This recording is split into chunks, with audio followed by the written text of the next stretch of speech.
किसान भाइयों राम राम, सभी किसान बहनों को भी राम राम। धरती माता की जय, अन्नदाता की जय, भगवान विष्णु जी की जय, भगवान किसान मसीहा सर छोटू राम जी की जय। अब ये देख रहे हैं हमारे खेत अन्न धन से भरे पड़े हैं, लेकिन कई बार कुदरत के कहर से सारे सपने चकनाचूर हो जाते हैं। अब नरमे की फसल को देखो। अब ये नरमा जो पहले 10-12 कुंटल प्रति एकड़ होना था, अब ये नरमा ढाई कुंटल प्रति एकड़ आ रहा है। अब जो सपने किसान ने लिए थे वो सारे टूट गए। अब जो आड़तियों का कर्जा था वो कर्जा बरकरार रह गया, उसका ब्याज भी भरना किसान के लिए मुश्किल हो जाता है। तो इस सिस्टम में ऐसे उलझ चुके हैं कि बाहर निकलना बड़ा मुश्किल है। जैसे अभिमन्यु महाभारत में चक्रव्यूह में जा तो सकते थे, ये तो सीखा हुआ था भी चक्रव्यूह में जाने का तरीका क्या है, लेकिन चक्रव्यूह से बाहर निकलने का उनको तरीका नहीं आता था और वे उसी चक्रव्यूह में मारे गए थे। यही हालत आज हमारे किसान की है।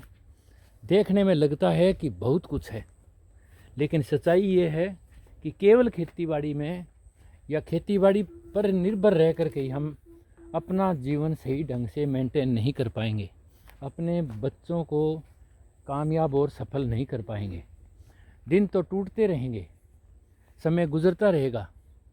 अब चारों ओर देख रहे हैं फसलें ज़बरदस्त दिखाई दे रही थी, लेकिन कुदरत का ऐसा कहर हुआ कि गुलाबी सुंडी पड़ गई, या गुलाबी सुंडी ना पड़ी तो भी वो टिंडे ऐसे खिड़े जैसे गुड़ी हो, छोटी छोटी गुड़ियों में, तो उनका वजन कुछ नहीं आता।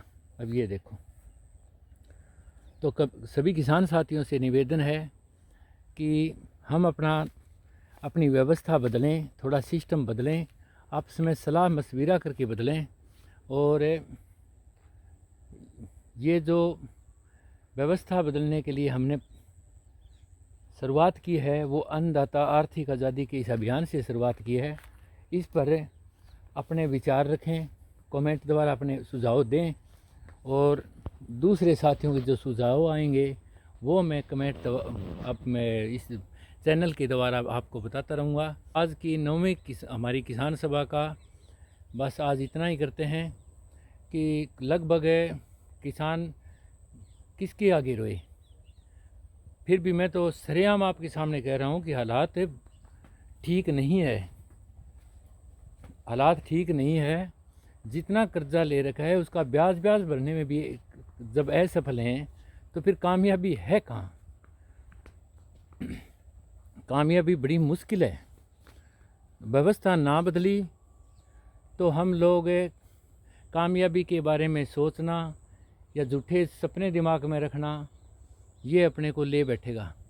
इसलिए जागरूक हैं आप, हम सब जागें, एक दूसरे को समझें, विचारों को समझें, तभी जा कर के कोई कामयाबी मिल सकती है, अन्यथा कामयाबी नहीं मिलेगी। मैं मानता हूँ कि किसी के पास समय नहीं है। सारे लोग अपने अपने जीवन में, अपनी अपनी खेतीबाड़ी में एक बंधुआ मजदूर की तरह से बंद करके ऐसे फंस गए हैं कि ना तो समय है ना पैसा है। हमारे जीवन में ना तो समय है ना पैसा है। तो हम इस बात को समझते हैं कि किसानों के पास पैसा भी नहीं है और उनके पास समय भी नहीं है। तो हमने एक YouTube चैनल बनाया है, अन्नदाता आर्थिक आज़ादी।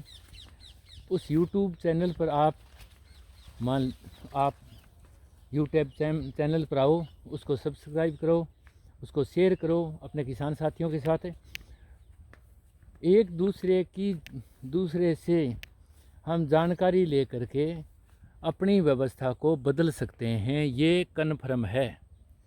क्योंकि एक जलता हुआ दिया 1000 लाख और करोड़ों दियों को जला सकता है, लेकिन 100 बुझे हुए दिए एक दिए को नहीं जला सकते।